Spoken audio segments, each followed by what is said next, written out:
paccheri, cosa ispirano i paccheri? Piacciono i pacchi. Che mi piace. E come ti stili?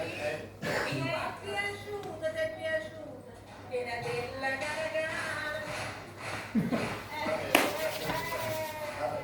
Però un'altra cosa mi dico, il peperone, che cosa...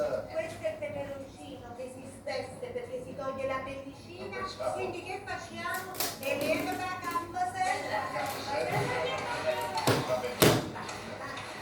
E io faccio capire. Meglio che cucina, dai. Io l'ho portata allora, ripetiamo un po' la ricetta perché se no sono collegato adesso. Aglio e olio. Basta con le radici da qua e di là.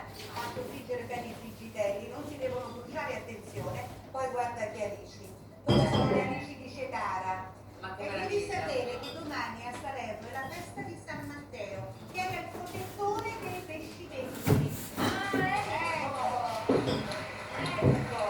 Tra l'altro è fantastico, quando era umile i pesci vendono che stanno sotto casa, ogni giorno invece dei chiodi che viene innamorato da portava cassette di pesce fatto a mazzi, Ma come ne sai di queste cose? perché ero io il pesce vero. È bella questa cosa. Vorrei ci piace moltissimo. Allora, stiamo facendo pasta con la riccia da questa parte, pasta con la riccia dall'altra, abbiamo la costiera, Salerno contro o con diciamo la Sicilia. Base, rimaniamo di nuovo qua, tu magari dimmi quello che vuoi, olio, aglio, friggitelli, peperoncini e poi colorati, i pomodori. Poi se posso, prego, assolutamente sì. Mi farebbe piacere che Angelica si spingesse un po' di più perché è sempre molto classica e molto tradizionale. Gli ingredienti si possono anche mettere sotto una forma diversa, potevi fare una crema con i friggitelli. No, crema non mi piace, Vabbè, però gira che ti gira, ho capito. amo la cucina classica tradizionale.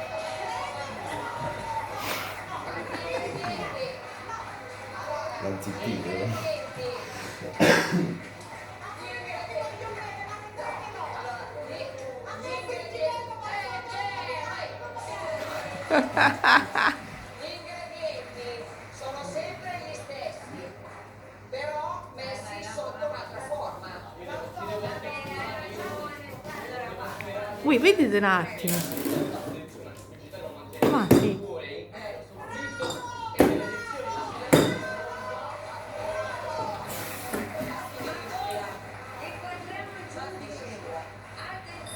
Attenzione ai giudici. Ma dove? Ma come finisci là?